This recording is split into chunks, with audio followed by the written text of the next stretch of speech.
This week, our guest is Zak Hussein.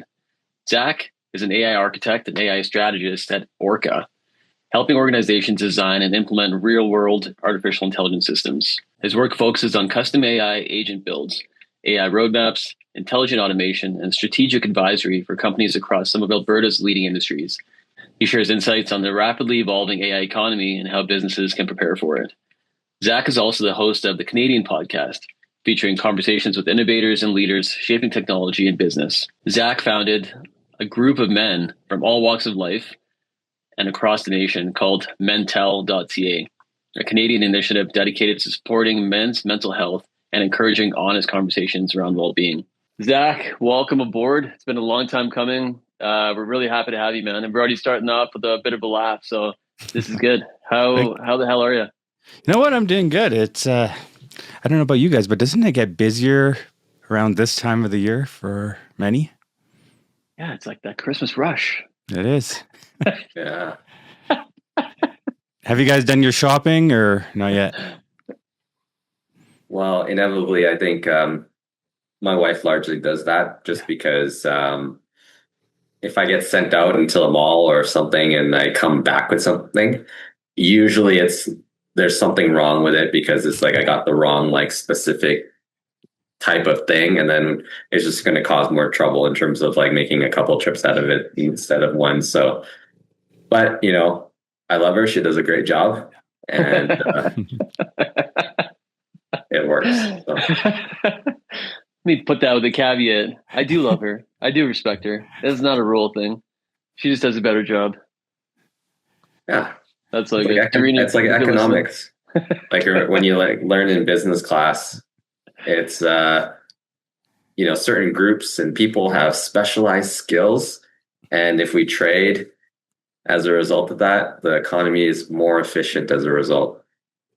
Exactly. That's how the merchants survived, right? Yeah. It's like Burning Man. Exactly. Everybody just brings a thing and barter your way through. Yeah. Stay in your lane. How about you, Zak?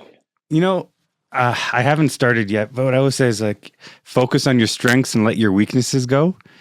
For so long we kind of try these other things. We're like, no, we're going to be okay. We're going to be okay. And it's kind of nice. You free yourself up, don't you? When you kind of can delegate and say, you know what, I'm actually not good at this. And well, maybe my future wife is of sorts, right? So that's amazing. There you go. There you go. You got a very specific list on your profile. Looking for this, and this. It's basically all your weaknesses. So,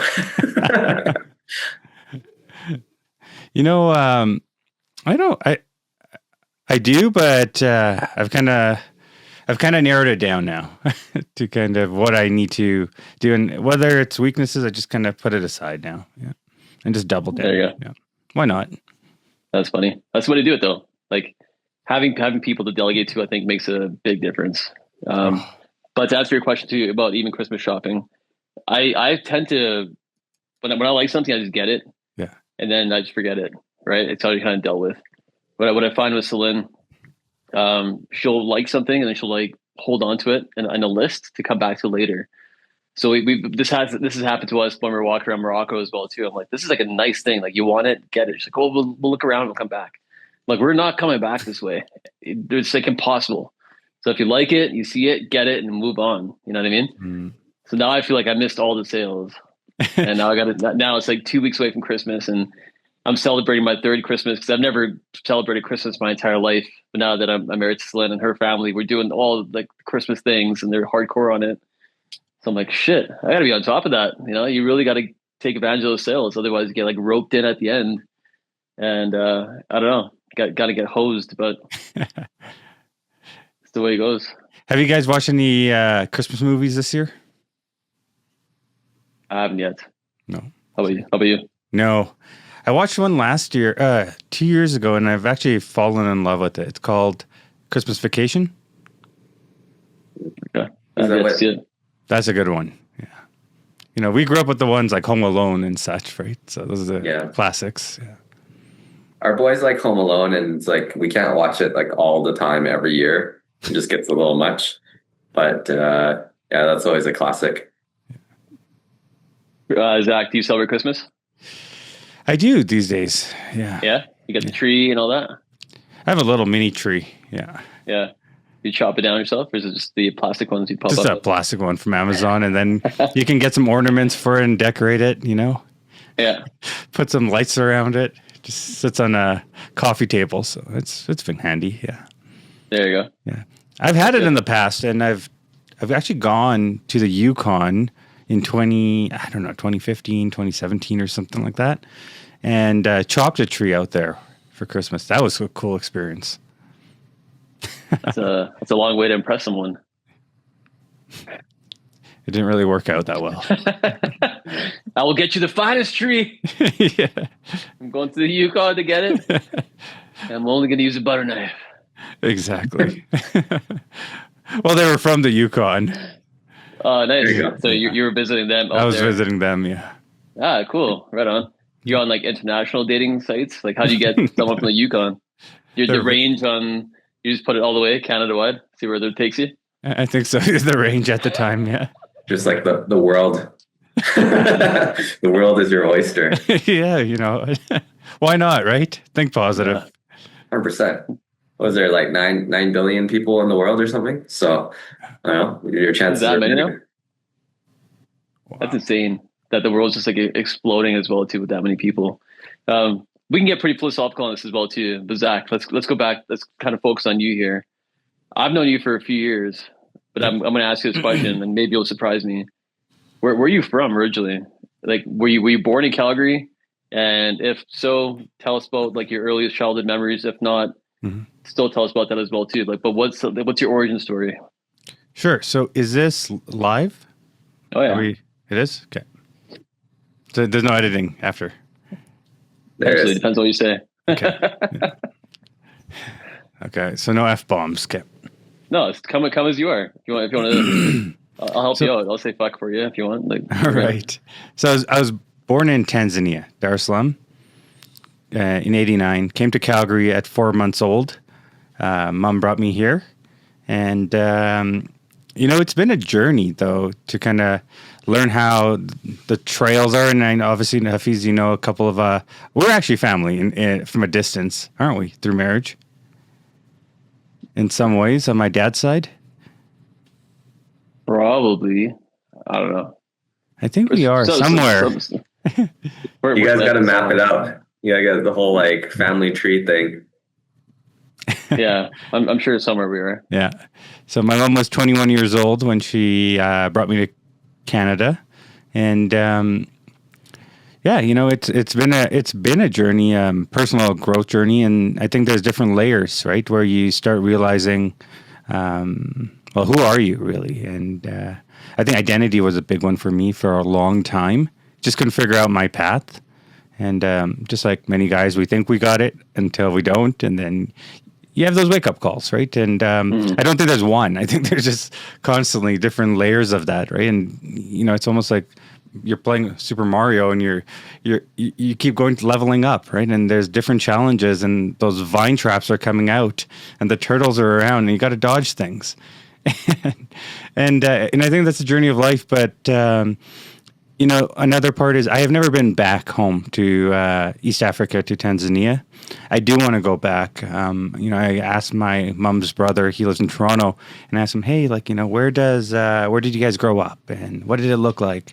And then I asked my dad's side, and obviously Morogoro, and you see how they would cook the beef skewers, mishkaki on the streets, right? The vendors, and you want to do all those things. And I don't know if I'm fit enough right now to do Kilimanjaro, but we have a friend, Aleem, that had done it once, and at least that's one person I knew. And there's these different milestones I want to do, but I think it's going to be an emotional journey to get back there. And I think if I go back there, I'm like, oh, I need to be a better human in certain ways or do certain things to go back, kind of like to the motherland. But I think there's never a right time. I think it's when you're ready, kind of thing. Also, I'm afraid of needles, so I don't want to get all the shots to go down there. So. You'll get there. Yeah. Well, like what kind of child were you though? Like you said your mom brought you here, and when you were months old, walk us through like your childhood, and because did she come right to Calgary? have you She always came lived in straight to Calgary? Where were Calgary. you living? Yes, yeah, she came to Yeah. Calgary. So she was married here, and then obviously back home, she went down to bring me here. And dad went to school in I think the '70s in Quebec. Uh, Talks about Montreal all the time. Still haven't been out there yet either, but want to go check out all those places. So he went to high school in Quebec, came to Calgary because obviously there's more opportunities out west. So he came out here, and obviously he was a waiter. Mom was a seamstress, and they kind of did the whole shebang of many of our parents did, right? The immigrant parent story, and he started building on that, right? And then they both went into, of course, real estate. Mom passed away in 2019 and with brain cancer. And yeah, no, that kind of changed a lot of things for me because that was your pillar, that was your rock. And then you end up alone. And then months later, the pandemic is hitting, right? So now you're in the spiral of life. So it was I don't know, you had choices to make, right? And people obviously complain, and rightfully so in many ways. But for me, I found a silver lining. The world went quiet for a quick second. And I think there's beauty in that, isn't there, when the world goes quiet? Yeah, definitely. I mean, there's lots going on there right now as well too. Like we're definitely jumping around from like when your parents came here, Mm-hmm. and then so sorry to again hear about your mom. It's crazy that Yep. it's already been like that many years, right? Um, I'm assuming hearing you speak, were you pretty close with your parents, and more specifically with your mom as well too? Oh, yeah. Yeah. It was a super great relationship growing up. And, mom and dad were kind of obviously pillars for both my sister and I. So, no, it was great. Yeah. Yeah, I guess an interesting story as it relates to how we met was actually through martial arts. So, you're a little bit younger than me, but Yes. I still can kind of picture you as a Hapkido kid. So, and the funny thing is, like right now, my boys go to that studio. Oh, So wow. it's kind of like nostalgic as it relates to stepping Yeah. back into that space. And it hasn't changed at all outside of like they added a few shelves for equipment and they got some more heavy bags. And I think the mat is new, but everything else is basically the same. No, That's that's pretty, amazing. that is amazing. I mean, gosh, it takes me Yeah. back when you talk about martial arts and Hapkido. I started at 4 years old. So, Hafiz, to answer your question, I was also a hyper kid. Looking back now, obviously, as ADHD, and maybe that was a jumping around as well. There's strengths and weaknesses in that as well. But you can juggle more.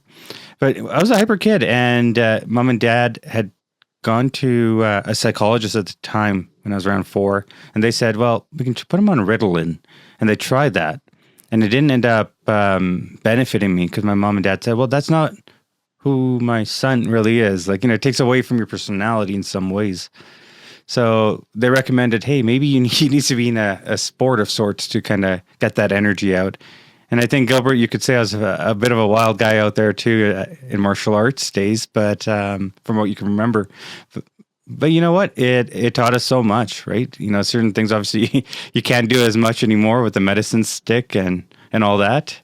But Yeah, we're getting whipped with the medicine stick too. absolutely, yeah.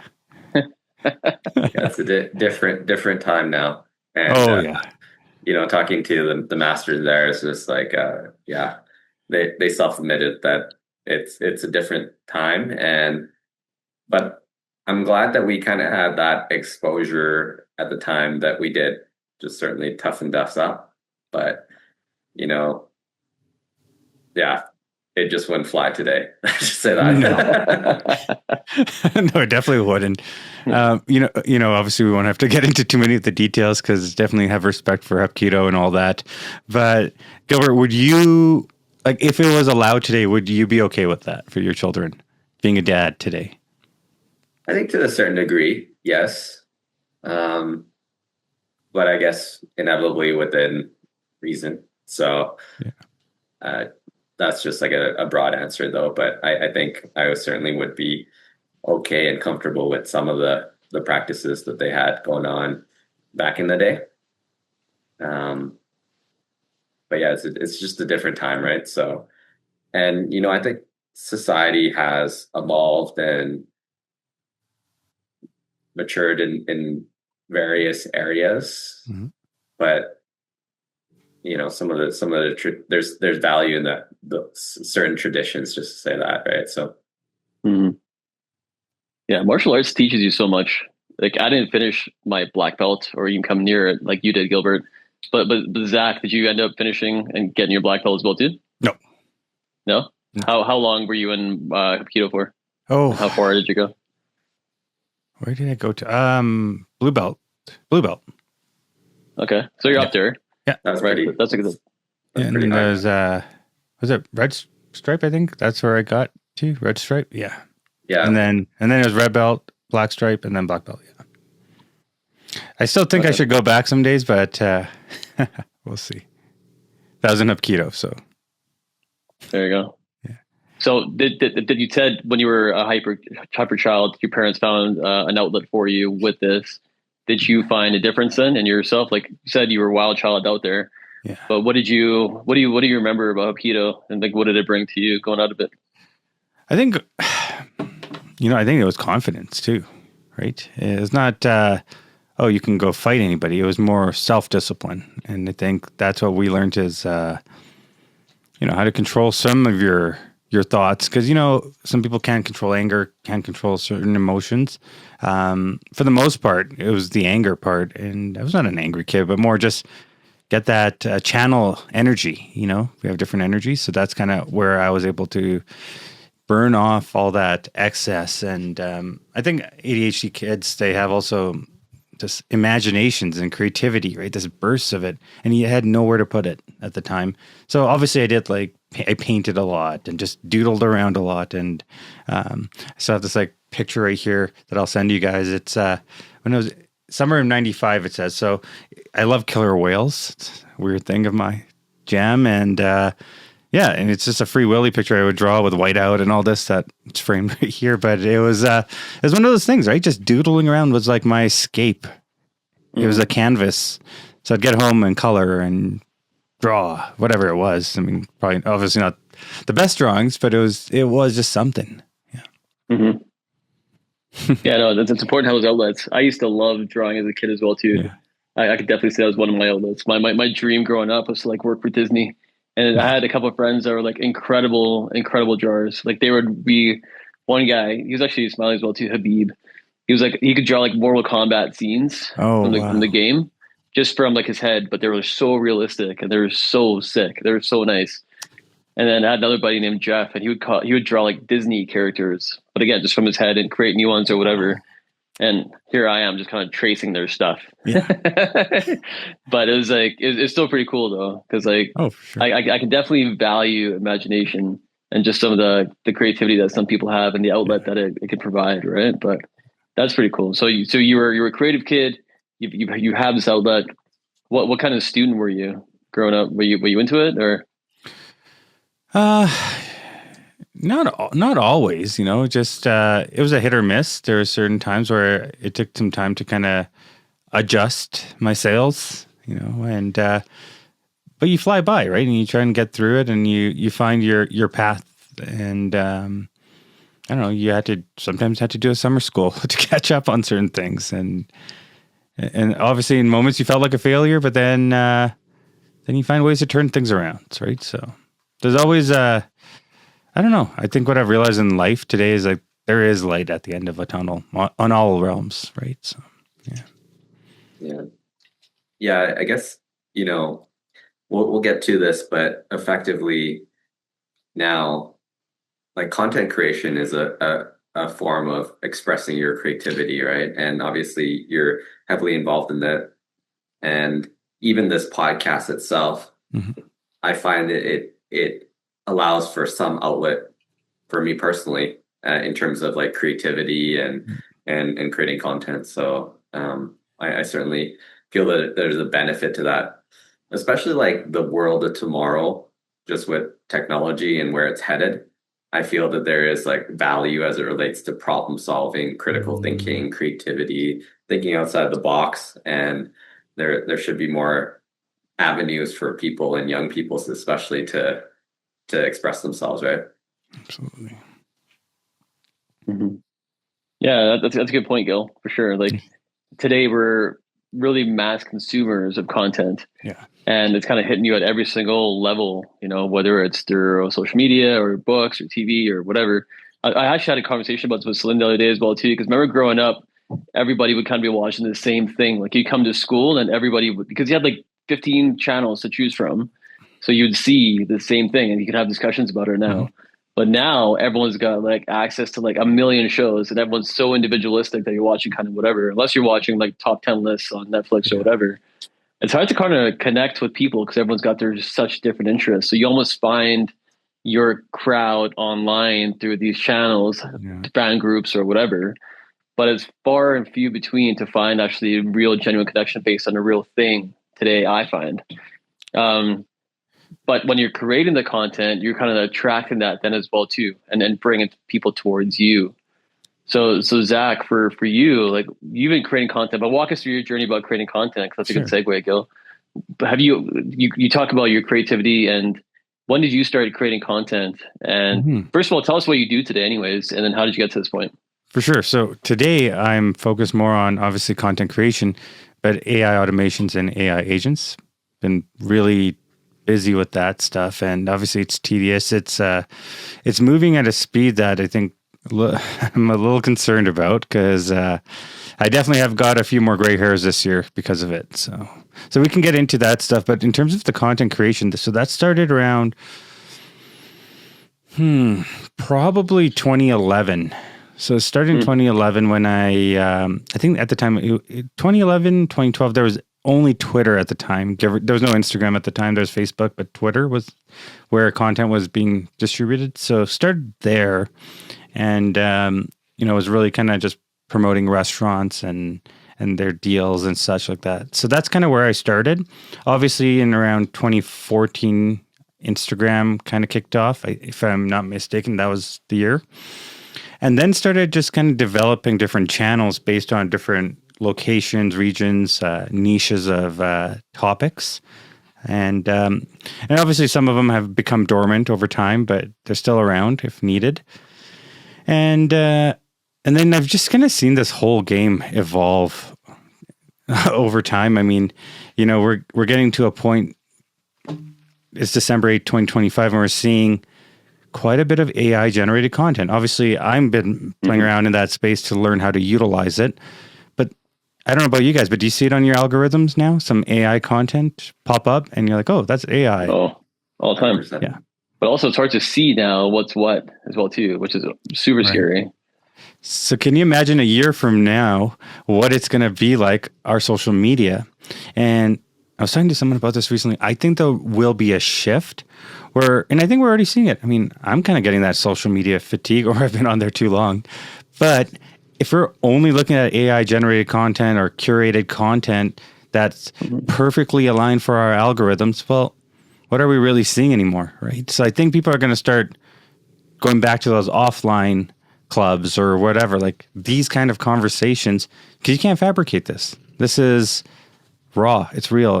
There's no other than Gilbert's background or something, like there's no actual.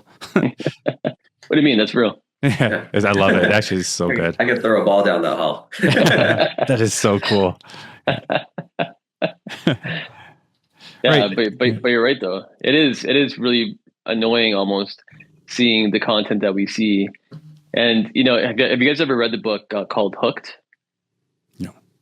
Okay, so it's a book that was created for app developers to really talk to you about the certain triggers that you can create in your apps to get people's attention and then hook them with whatever you're doing. So if you're bored, open up this app, and once they're in, you're going to do this, and then now you're in the system. Now you spent 30 minutes on here. Basically, a marketing machine for eyeballs and attention, right?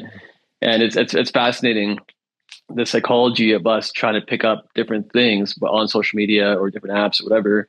And it's really tied to human emotion, whether it's anxiety or boredom or stress or, whatever it is, man, like you're horny, whatever it is going on, like there's something for that. And then they kind of trap you, and then there's all of a sudden this like outcome of whatever.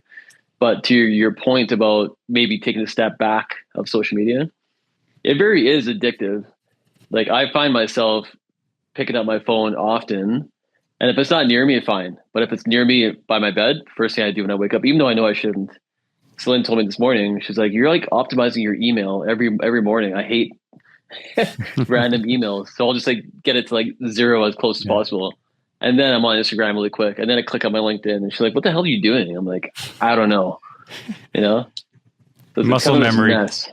Yeah, it is. But then it kind of like affects your day and how you go up along your day, which kind of affects your life. So going back to your these hooks and then the curated content, are we really living a life that's kind of driven by us, or are we living a life driven by cues and like fabricated shit to kind of get your attention to go somewhere, you know? And you being a content creator, working with brands and stuff like that to essentially capture attention for a cause. How are you kind of grappling with all this? I think you can chase the algorithm, but I keep saying go back to the origin of what that individual or that brand stands for. You know, what are you doing? I mean, you can chase trends, or like Jay-Z says, it's like, do you want to chase trends or do you want to be like Ralph Lauren kind of vibe? Where it's like, are you playing for legacy? Are you playing for the long game? Or are you just going to do the TikTok dance because that song is trendy right now? And you kind of look a little silly, and sometimes it's fun, great. But does it match what you're trying to do? Will your target audience or your ideal customer appreciate that? And I think, like Hafiz, what you're doing with your brand right now with storytelling, and Gilbert, what you're doing is like these micro driplets of content. It pops up on my feed, not always, but when it does, I'm like, oh, all right. Because we're in such a noisy time right now, right? So we're so connected, meaning I can text you guys or connect with you guys so instantly compared to back in the day where, when you look at the Mad Men era, you'd have to call this receptionist on a big wooden desk, and then her boss is inside these doors, right? So we're so connected, yet we're disconnected. So it's definitely going back to the storytelling era. And it's funny because I don't create enough AI content on the front lines for what I'm talking about in terms of me talking. But I encourage others to do that. So, it's kind of one of those things where it's not easy, right? It's, I don't know. It's hard sometimes. It's awkward. It's uncomfortable, but sooner or later we got to do it, right? So, Yeah. that Kudos to you in terms of getting into this game earlier on. Like effectively you're kind of on the bleeding edge of it, right? And also I'm curious, like, do you have like any entrepreneurial inspirations in your life, or like did you always know that you want to, do something independently, create a business, that sort of stuff, or you just kind of stumble backwards into it as like a means to an ends? I think entrepreneurship's always kind of been in my blood. It's in my DNA. It's kind of how I think. And I think for myself, I when you talk about inspirations and people, obviously your parents is one of them, but it's certain people in history. So I love, and I think you guys will see on social media, is like I love going to these small towns and abandoned ghost towns. And for me, it just, some people see it as like, what the heck? But for me, there's some story there. There's some, like, people lived here. Imagine if these walls could talk. What would it be like? How did they make it through these winters in these random log cabins? The labor for some of the stuff they had to do, right? Horse and buggy to these grain elevators that I'm fascinated by. So for me, it's the history of some of these past folks that are obviously no longer here. But the other part is people that have created remarkable things. So William Randolph Hearst is one of them. He was a kind of a newspaper magnate of the era back in the day. And how he was able to capture, again, similar to like Hafiz was saying with the hooks, but the attention. What worked, what didn't. Obviously, we have to do it in our era. And then there's other people like... there's a guy named David Ogilvy who I like. He was an advertising kind of guy. And just how he was able to use just 2 words or 3 words to capture somebody's emotions. And I think, we're getting to that time where we're in the scroll economy, right? Where goldfishes, they say 5 seconds and then we scroll. I think it's less than that. I think you guys would agree. Yeah. Mm-hmm. For the most part, right? Wouldn't you agree? Yeah. Yeah. Oh, it's scary how fast like things are just in your head and out, especially when you see like sensationalism media as well too, right? Mm-hmm. Like there's a lot going on in the world right now when it comes to wars and genocide and all kinds of stuff. And you'll see it on people's feed, and all for a second you're like, oh my god, that's brutal. Yeah. And then you're like, boom, the next one's like, oh, Nike shoes. Oh yeah, these are pretty cool. Or LeBron, Duncan or something like that. Like you're kind of back into it. So it really has, desensitized us in a weird way Mm. as well too. And I find to your point about the fatigue, a lot of people are going into the apps like Substack. Like have you guys been on Substack before? Absolutely. Yeah. Yeah. So Celine introduced me to this. It's kind of like people writing essays or different posts or whatever. It's like free form content, but it's not curated based on some super famous author putting something out there like an Adam Grant or whatever. It's Mm-hmm. very much like you or me writing our thoughts and forming little communities on this. So it kind of goes back in time. But there's some really, really good writers and like, interesting topics. And I'm kind of blown away by how people write this like long-winded thing, but then also I catch myself saying it is hard to read something that's like maybe 5-6 minutes long now on my phone. I don't have that same attention span like I used to before because I'm looking for that swipe. The guy got it, headline, whatever. So it's a weird like phenomenon kind of happening. Mm-hmm. But I think that I don't know if we're too far gone as a society because people want that stuff so fast. But to me, that's scary because it's hard to even have a form of like an argument or actually look at an entire essay without being like, yeah, I'm bored or, I got to read something else. This episode is brought to you by Bloom Benefits Group. Bloom Benefits is disrupting employee benefits by rethinking the status quo. They provide exceptional customer service while saving you money. Bloom offers group benefits and retirement products, health and wellness accounts, executive benefits, life insurance, and disability and critical illness. Available to companies across Canada, Bloom helps clients save money without interrupting current plans. Check them out at bluebenefits.ca. Young professionals, families, and entrepreneurs. What makes Zelos Investment Counsel different? Our independence, client focus, and access. Zelos Investment Counsel is independent from banks and brokerages, which ensures clients' best interests are served without corporate conflicts. We are fiduciary portfolio managers with a duty to clients that doesn't exist in the brokerage model. At Zelos Investment Counsel, we exist to care for our clients, and every day we strive to help our clients reach their goals. We provide our clients with access to institutional investment managers and sector specialists through our proprietary investment structure.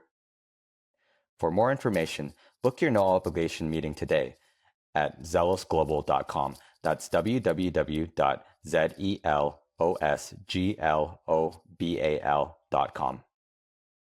Attention all car owners. Is the winter weather turning your beloved ride into a rusty relic? Fear not, because we've got the solution you've been dreaming of. Crown Rust Protection. Picture this, your car defying the elements, standing strong against rust like a knight in shining armor.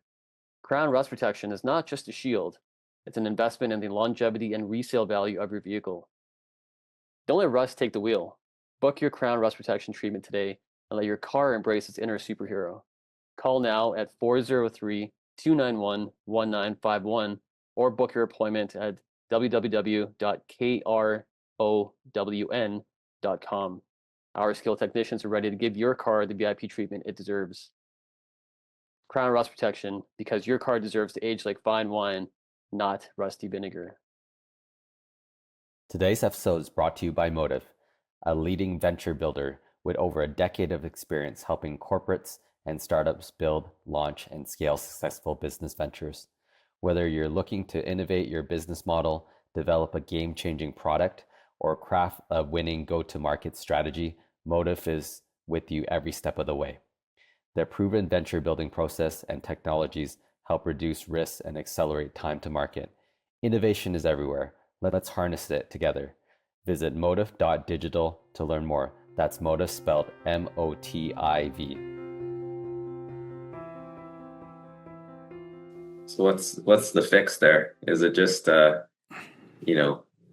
things like Substack and just retraining our brain to be less instantaneously gratified. I don't know.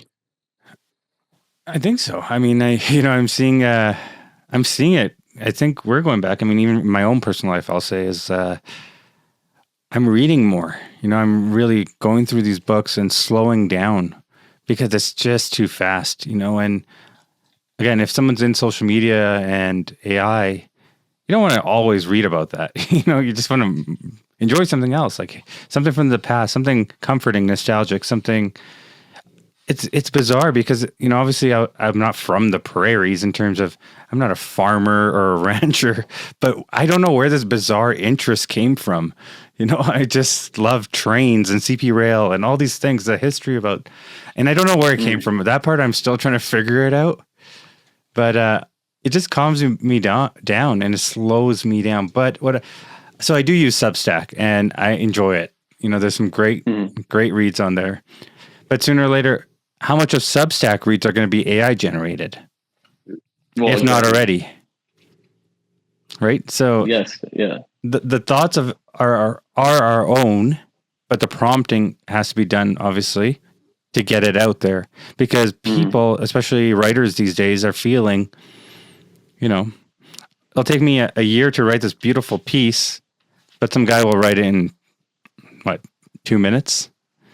Right? And come up with the same or similar idea and concept. So I don't know where we're going to end up, but I definitely think we are seeing a shift. And I think by next year, we might not even be on social media because we might just say, you know what? I just want to enjoy this, being human again. Have you ever seen the pictures of, even our own family albums? We go back and you see, it's like, okay, great. Half of us have our eyes closed in some photos, the red eye. And it didn't matter. There's not 40 different photos taken to get that one perfect shot. Right? So, and I've been there, right? Because I've been on that side of social media where it's like, you need that perfect shot or you need a beautiful photo for a client or whatever. And, I don't know. I think imperfection, there's beauty in it. I think as time's going on, it's like, we don't need to be this way. Oh yeah, 100%. Yeah. I went to the Chappelle show that was here in Calgary last week. Okay. And it was so nice. It was such a weird feeling because when you go in there, they put your phones in these bags because it was like a Netflix special like he was filming. Oh, yeah. So they didn't want anything leaked, right? So they take your smart watch off and they take your phone away and they put it in these bags. And for 2.5 hours, zero phones, no one on their phone, no one like videotaping, no one doing whatever. People are just like actually talking to the neighbors or like standing in line, kind of awkwardly looking around, like they're actually reading things on cans. You know what I mean? Like it was just like a blast in the past. And I remember telling my cousin Furs that I was with, I'm like, this is nice, man. This just feels good. Yeah. Like I feel like we should have no screen zones or just times where you literally have, you know what? You're not allowed. Put it away. Because you know what, people don't have to feel like they're a part of every single thing, and there's like a big FOMO culture and whatever. And it's like people didn't see any clips of this. It's like, yeah, you either went to it or you didn't, and you just didn't go. That's your interest. That's all good, right? I thought it was beautiful, honestly. I thought it was really cool, and I wish that more so. We were talking about this earlier as well too. Like, Gil, you have 2 young kids. I'm expecting, and Jen, like, what kind of world are we bringing our children into? That they're going to have this AI generated content that could like just flood their brains with, some of this bullshit serotonin and whatever, and just whatever thoughts. Like it's kind of scary, AI does scare me. I'm not going to lie. It's a little too quick. It's faster than we can imagine. And no, there's definitely some guardrails need to be placed and implemented here. I think, especially Gilbert, when your kids were growing up, you'd always hear the things, the iPads, these kids, they're always on iPads. We had coloring books and we were present. I mean, this next generation is going to be wearing VR goggles. And I don't know. If I can recommend people is if you have a way to kind of protect your children from all this stuff, I highly recommend you do so as long as possible, right? Because they're not going to grow up the way we grew up, That was an era. That was a time. And I it's funny how we're saying it now, like we're that old, but we are that old, We're the generation that's seen things before smartphones and now obviously after, right? And there's no generation after that that's going to do that. So there's no going back. The genie is out of the bottle, but how do we navigate this time going forward? Yeah, For sure. all great questions. It's interesting because I think modeling goes a long way. Inevitably, I've had to and I'm not perfect, but your phones are extremely addictive, right? Mhm. So to the degree possible, when you are with your kids, I think you need to put those phones away, even as simple as putting it into a drawer where it's like a physical separator, as opposed to even when it's a face down on a surface and that sort of stuff, it could still act as a distraction, right?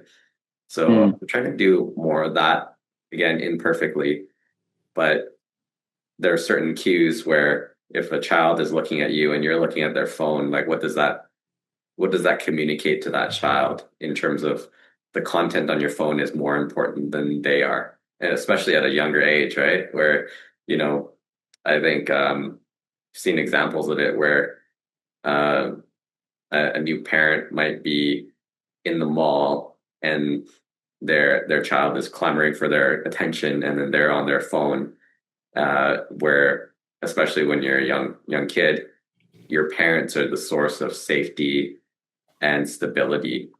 So it's really it's hard to be mindful in those types of situations, but I think it's really important. Could yield some long-term benefits if you could kind of adhere to it, right? Absolutely. It's interesting though, is I seen this meme a while back, and people go up to someone and say, hey, can I get a hit of this, like a crack pipe or whatever? But now it was this meme in 2040, and people are coming up, hey, do you mind if I get that quick scroll? Can I get a scroll? Can I bum a cigarette? Can I bum a scroll off of you? Because we're in this doom scrolling addiction, and obviously I'm guilty to that in certain levels, but becoming mindful. But have you, similar to what you said, you wake up, do you grab your phone? Do you guys grab your phone right away sometimes? I do. I try to say I'm not going to, but I end up doing so. Yeah. Problem with me is my alarm is on my phone. Same here. I need to go back to that old school analog, bell ringing, Yeah, so I shut my phone off and then I turn it off and I'm looking at it and I'm like, oh, there's a message, or, I've got an email or a Crown cancellation. I'm like, ah, shit, who is it? And then I turn it open and boom, I'm already in now. That's my entry point. So I need to have some kind of method to not do that. And I think honestly, I might go back to an old school alarm. It might be loud and annoying or whatever, and just the radio plays or something like that. But I think that's the key. I have a cousin that keeps his phone in the kitchen from the time he gets home till the morning until he has to go to work. He's like, once I'm home, I'm home. If you want to get a hold of me, call me. I'll hear it, but I don't want to be on it. I don't want to be scrolling. I don't want to do any of that. So it takes discipline. Yeah.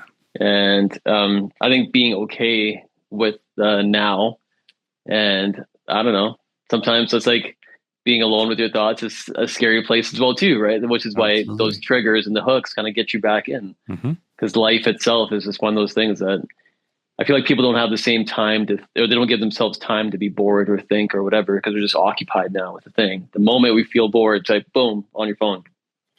So I don't know. It's interesting is all of us are in some technology somewhere of a world or industry we're in many ways. It's integrated in everything we do. I can't have it in my room or in my personal life. So Heffies, I like old vehicles. I like analog things. I like, again, historic places. It gets me away from all that stuff. So what I'm seeing is, when you're talking about alarm clocks, there's a thing called Lofty now that I know some people are getting. And basically it will feel you come into your room. It will hear how you're breathing and all these things. Sure, there's some benefits to it, but do we really need all that stuff in our rooms? There's a 8 Sleep. It's a mattress that tracks how much you're moving in your bed. I don't really want all these, I don't know, whatever's in my bed, these chips in my bed to know how I'm doing. There's got to be a limit to all that. People wear watches or Whoop. Great. I'm sure there's so many benefits to it to go to bed. For myself, I can't have anything on, Could be a commando. Yeah. Yeah. Yeah. I think there's that saying, if you work in labor or with your hands, you rest with some sort of like mental exercise. And if your work is more mental and intellectual, you rest in physical endeavors, right? So that's kind of makes sense to me, like Totally. because like I'm on the keyboard, but as it relates to things that I think are required for rejuvenation and rest, it's going outside, getting exercise, doing that sort of stuff, right? So For sure. Yeah, no, definitely. If I didn't hit the gym like a few times a week or go for a dog walks or whatever, I think I would lose my mind. And you just get sucked into all this shit, right? So like Zach, to your point, even with those drives, sometimes when I remember my favorite part about going to my parents' cabin is that they didn't have internet connection. They had one bar, and you had to be on this corner of the house to even get one bar. So people knew when I would go there, like I'm virtually unreachable, and I loved it. It was just like the music we would play would be on a USB that you'd stick into like a portable speaker, and that was it. You know. Mhm. So now my parents are like more semi-retired. And they're going out there and they're talking about getting internet and whatever. I'm like, kind of loses the charm of the entire place because now you're going to sit there and watch Netflix and do whatever versus being outside and having fun and just like looking at the clouds or like doing whatever the hell you're doing just to pass time, right? So playing cards, playing board games, being present in the moment. Yeah. But I mean, it's so nice for you though too, man. Like having this affinity for old rides. And you got a beautiful ride that you brought in. Yeah. You won't let me share the picture with you in it because you're humble like that. But it's sexy. It's a sweet ride. And then you're driving that to like these amazing destinations that are like ghost towns. That's pretty cool, man. That's a fun way to get into the state of flow. It's flow state. And you know what? Again, I don't even know if the radio works in there, and I don't listen to any of it. Just quiet. Just be with one, be with yourself, be with one, roll down the windows and be present. And it's, oh man, it's an escape. I can't wait to do it again. That's my healing is those long drives. Yeah. I mean, maybe you can let our audience know like exactly, what services you offer, who you like working with, what things you're involved in, just to kind of give a little bit more context and background to what you do. Because like, they hear about your sweet ride and ghost towns and long drives and that sort of stuff. It sounds like the dream job, right? So, well, I don't know if it's a dream job depending on who you ask, right? But I think for myself is social media content creation, AI services, so AI automations, AI agents. AI implementation and strategy, of course, for enterprise solutions, because I think now more than ever, people want to bring AI into their business, but what do you really need? Why do you need AI? Sometimes you don't need the AI. Maybe it's just a workflow that just needs to be revisited in a different format, right? So kind of breaking it down for them, yeah. That this is all very important as well too, because I think for the last like half an hour plus, we've been talking about the elements of AI and content, kind of like zapping your brain. So talk to us about the work that you do and why people should contact you. So we don't want to make AI sound evil or content creation evil. We're finding ways to escape it and moderation for sure. But in your world, it sounds like you're moderating it so that there are functions for this. Right. Talk to us about some of those functions. Like you talked about it right now. Sometimes you don't have to actually create the AI thing. Maybe it's just streamlining an operation or looking at it from like, a consultant perspective or whatever. But what are you finding that's the most like, I guess, constructive use of your skills? So I think it's, onboarding. So in HR, for example, many of the Calgary energy firms, they need a way to kind of filter out things and speed up the process. So again, why don't you have a chat bot or onboarding where, say, I'm a new employee and I don't know when I have holidays or how many, and you can go up to the department or you can ask this chat bot, and that model's built specifically for that enterprise or that company, and you would be able to ask it any question you want. So similar to ChatGPT, but it's only for that company. So, right. So it would provide you with the documents and they'll say, actually, here on this PDF, this is where it's at. So there's benefits on that. Again, there's a lot of benefits to AI. Again, with guardrails is what I keep saying, right? So it's like you can look at repeatable tasks. What are we doing on a daily in your enterprise? What are you doing where you're like, oh my gosh, can this be utilized by AI? And can you create an AI automation? So it will just trigger Hafiz and say, hey, Hafiz, here I've cleared up your inbox today.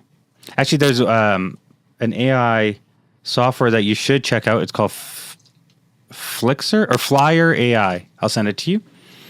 And it actually is a plugin for Gmail that will kind of just help you out with that kind of stuff and streamline it. So organizes things. Obviously, with Crown, you need to be on top of certain things, timely manner. But overall, you can kind of streamline a lot of those things for yourself.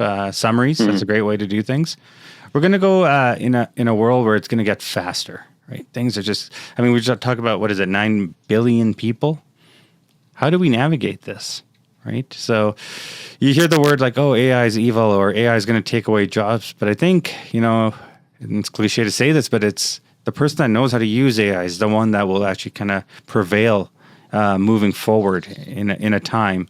Now, AI is not going to take every industry, right? We all still need humans. Until the humanoids or the robots come in. But for now, like at Crown, you're going to need a human to do those things. There's no way. Definitely. Electricians, plumbers. I wish.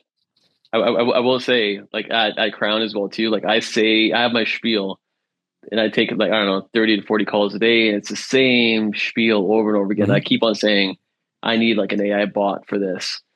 And, I did a commercial with Virtual Gurus with Derek Kovinga, and he actually trained this thing based on the PDFs and whatever that they fed into it. And it was amazing. Oh, yeah. And I'm like, I need to use more of that. Like that would free up my day to do more things, But you're right. You can't substitute all the human interactions that you need, but you can streamline the tedious, mundane, repetitive tasks, or like you said, onboard quicker, or have a place where things live and help people out faster or whatever. Yeah, to buy back your time. You're going to be a father here soon. It's spend more time with the child instead of answering all those calls when AI can do that now. The other day I created an AI agent to help me find winter tires. Sure, I could have done it myself, called a bunch of people. But I said, can you call these people? Come back to me by end of day and give me a summary. And it did that. So the voice agents called each place, spoke with them, came back. What? Yep. Came back, gave me the summary of every single tire price, what's the benefits, the models, how quickly it can get me in. And then I could tell that agent, okay, go ahead and book it and put it into my Gmail calendar. So you're creating outbound potential whatever. If I needed an outbound salesperson, yes, you can use AI for that now as well too. Here's a list of all the companies and the people that now this agent's calling had no idea that it was an AI bot calling them. No, because the bots these days are becoming, and that's the scary part. Again, there's a pro and a con to it. So obviously from the pro side, I was able to do a bunch of other things, especially as a solopreneur. You're able to achieve more by getting things out to your digital employee. I was in Vancouver, October, giving a speech at SFU on AI at the Vancouver AI Summit. And it was called, Your Next Employee Might Be AI.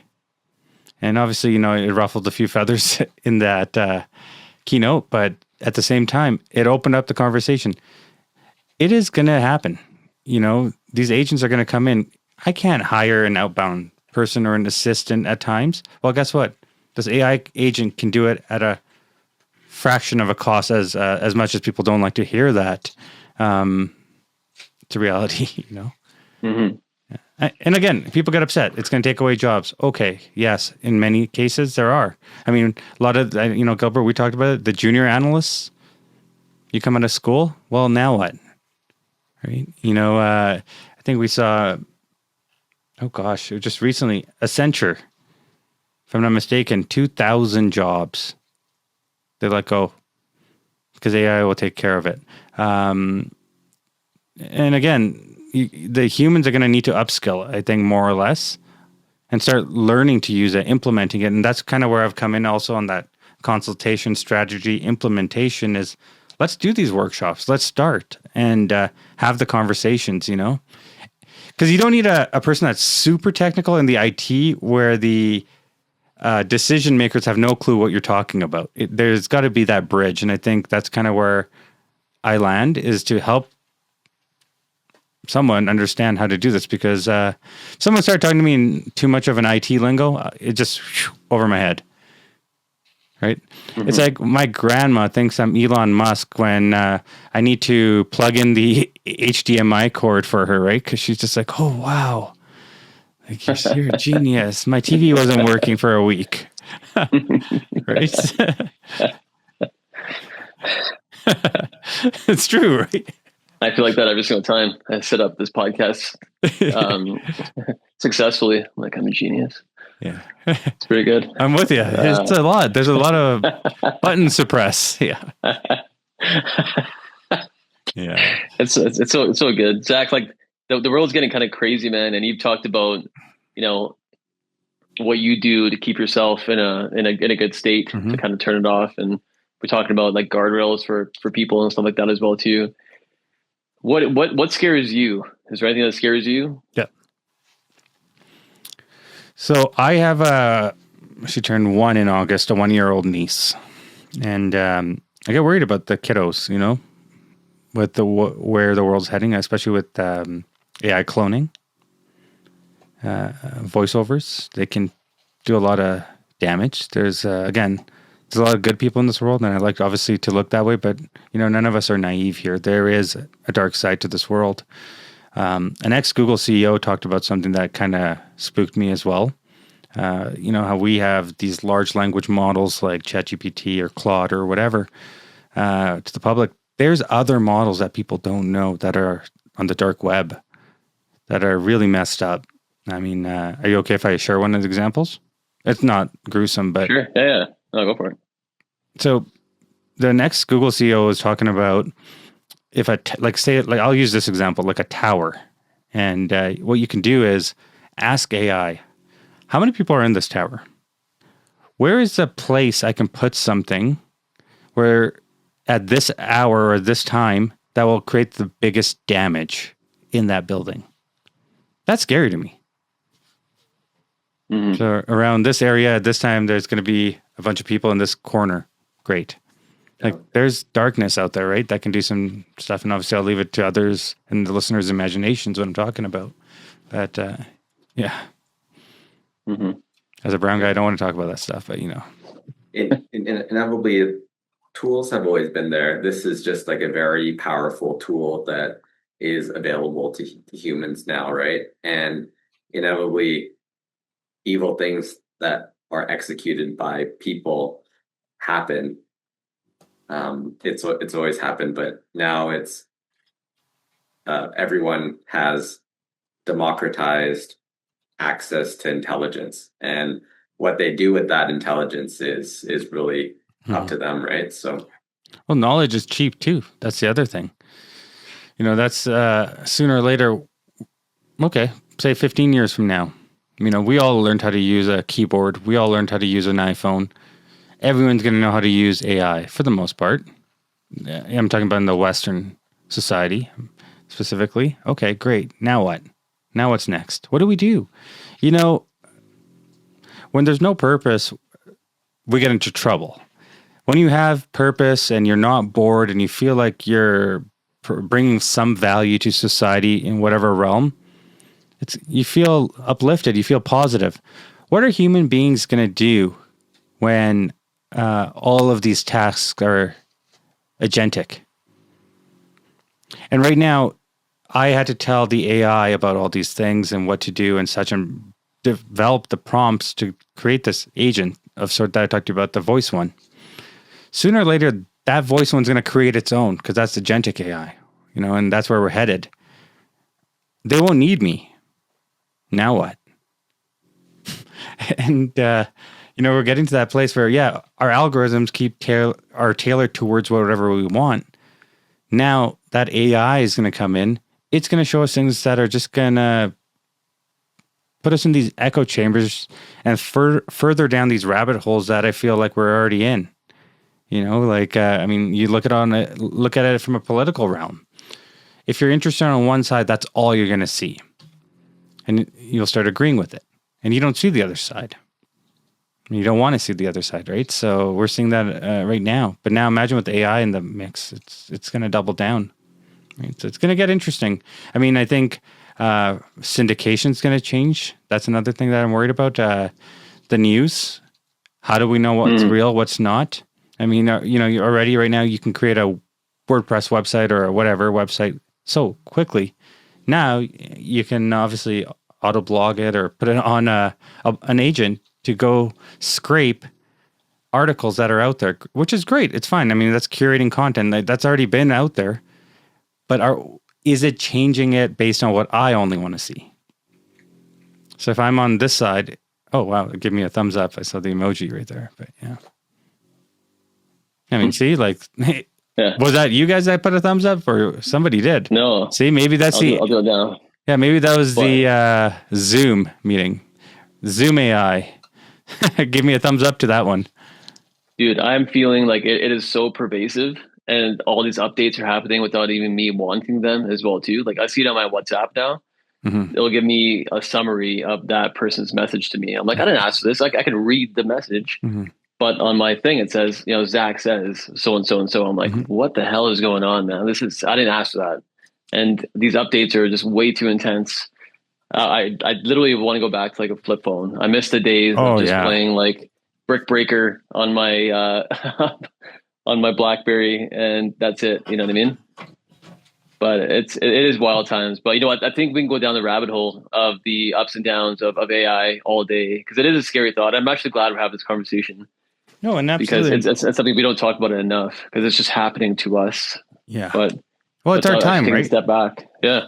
It's kind of like when I talk about so in 1957, here's a book I have, a really old book. So this is a Calgary directory of people. So you'd go through this and you'd find the person and such. This was like the advertising again. It would actually have their name, their spouse's name, how many children they had, all these unique things back in the day.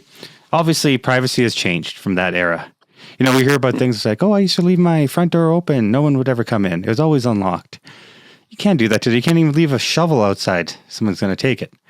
Right? So times have changed. We went from like this Henderson directory to the Yellow Pages.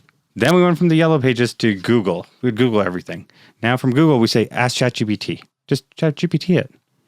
I'm just using that platform, for example, but we're evolving, right? So there is change. Change is good, but what are we losing in the mix of all this, right?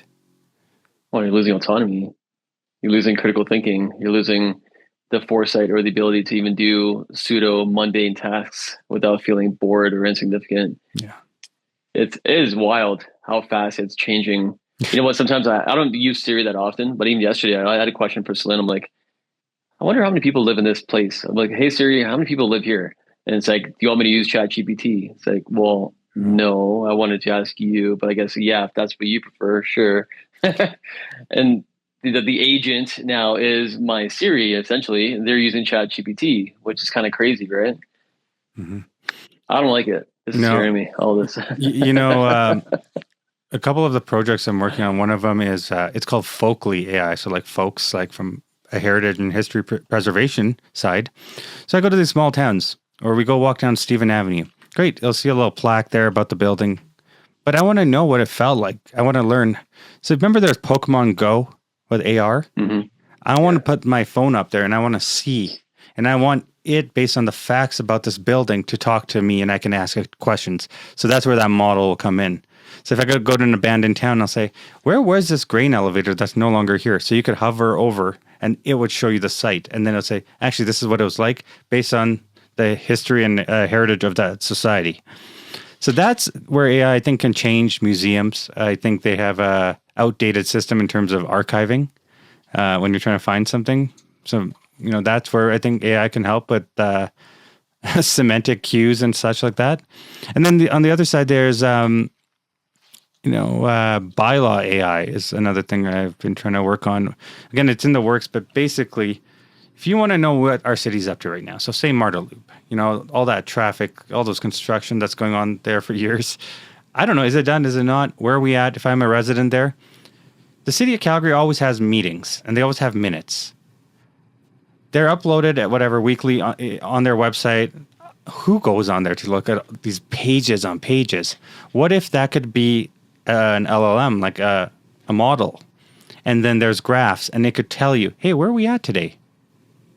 Or as a bylaw person, I can ask, I'm in Red Deer, am I allowed to park here or not? And it'll tell you, hey, am I allowed to park here? And it's based on the PDFs of the Red Deer municipality. So, things like that, I think will change how we move. But I also think the workplace is going to change. So if I'm a marketing manager one day for a company, I come in, I can see on my screens, my AI agents have come up with copy, have seen my competitors, what they're doing, what's out there, what's working for the holiday season, for Christmas, what ads actually have been working and not based on competitors and whatever. Now it's already made the content, made the copy. Hey, Zach, do I want to submit this or do we want to revisit it? So while I'm sleeping, the AI agents are working. There's no lunch breaks. There's no coffee breaks. And it sounds weird to say all this, but that's where we're headed, the digital workforce, and it's going to be, obviously not versus machine, but with machine, I think, in many ways here. Mm-hmm. Yeah. Mm-hmm. Yeah, no, it's fascinating stuff for sure. Yeah, Zach, thanks for coming onto the show, man. I think this is a pretty fascinating conversation. You know what? Before we get into letting people know where they can get a hold of you and find you for whatever else, I want to congratulate you on. I think you posted 5 years sobriety, right? That's massive. So congratulations on that. Thank you. And really quickly, can you just tell us, what that journey has been like for you? And then we'll end it off with how can people get a hold of you if they want to get a hold of you for certain things? Sure. So first things first, thank you guys for also just kind of helping out with Mental and starting that with me and kind of just being along that journey. Because I think, every June, it's Men's Mental Health Month. I think it's important for all of us to kind of continue that conversation, again, with various other groups out there. In terms of my sobriety, it's you go back to things that you once enjoyed doing as a child. And I found myself after losing myself after so long. Earlier in this conversation, we talked about my mom being a pillar. I lost her. I was confused. I didn't know what to do. The pandemic hits. I'm by myself, just going down, spiraling. And I saw a post by Hafiz, and he was taking some time off. He said, I'm taking a break. And I said, what? Why would he take a break? Come on, get back on it with me. What are you doing? In Mexico. And I actually still have that picture screenshotted on my phone. And it actually kind of just changed my perspective on things. Not in that moment, because obviously I was like, why would he want to stop? Come on, get back. I need my drinking buddy. Right? But you realize all of a sudden, actually, I needed it for me months later, right? But it took time. Maybe a year later. I don't even know. But it had taken some time. And it finally hit. Because some people can drink. Some people can take a break. For myself, I couldn't do it anymore. It was leading me down paths I was tired of, sick and tired of being sick and tired, obviously, first of all. And then obviously at the same time, you have to call yourself out on your own BS. It was just enough was enough. And always apologizing for the next day or shame, embarrassment. And I was tired. I was just done with it. I was like, God, this is not who I am when I'm sober. So why am I becoming this person? And again, sometimes it messes with you, chemically imbalanced, whatever. Alcohol didn't work well with me. So I'm always learning things. There's challenges, life brings them, but there's also opportunities, right, to work on it in a clear state. And I think the world's a big hug when you realize that you're not alone in a lot of the crap that we've thought we were in, or Oh man, I suck at this, or how am I going to do this? Or, imposter syndrome's another one. While I'm learning AI, the needle keeps moving. Well, I perfected the model, but now there's 5.1 that releases. I mean, last week, Gemini was releasing things you can keep up with. You just wanted to throw the pen and say, I'll call it a day. And I'm never going to get ahead. But then you just have to take a step back and say, okay, what can I do today for myself, right? And just check it off. I mean, I have a thing here, and I literally use a highlighter and highlight things, even if it's a micro task. I don't know, who else is going to tap our own backs? We got to do it some days. Celebrating little moments is a moment, I think. And we forget about it. Yeah. Yeah. Good for you, man. Thanks, brother. Yeah, that's awesome. No, it's nice to hear that journey and see how far you come as well too, and just your ability to navigate that for yourself and find ways to celebrate all the things. And I'm a big list person as well too. I like checking off things on a list. Oh yeah. There is a good feeling about that. I love my whiteboard, and I haven't done that for a while. But it's the best. It is good. It's so fun. Whiteboarding? Oh yeah. Yeah. It's like funny because you said whiteboarding. It's like all the markers are right here. It's the best feeling. Mine's tucked away in the corner. Is it? If I had my way, I'd have a whole whiteboard wall. Yeah. I love mind mapping stuff. That's the only way to see it. But Zach, thank you, gents. Tell the people that are listening how to get a hold of you. What's the best way for you guys to collab or work together? Sure. And we'll end up with that. So you guys can go to aiwithzak.com, and I'll send you guys a link. It's on Instagram as well. We have various workshops coming up, 2026, and definitely looking forward to kind of navigating this time with many of you. So we'll continue this conversation hopefully soon. Amazing. Yeah, thank you so much for taking the time, sharing the knowledge, telling your story. And like you said, conversations like this, it's raw, it's real. And that's why I think there's a spot for this, just given what's going on and the trends and how that looks. So thanks again and congratulations. Thanks, gents. Yeah, thanks, Zach. We'll see you soon. Thank you again for joining us for another episode of Between Two Dots by Intention Media. This podcast is co-hosted by myself, Gilbert Bong, and Hafiz Mita. If you enjoyed this podcast, please rate and review wherever you listen.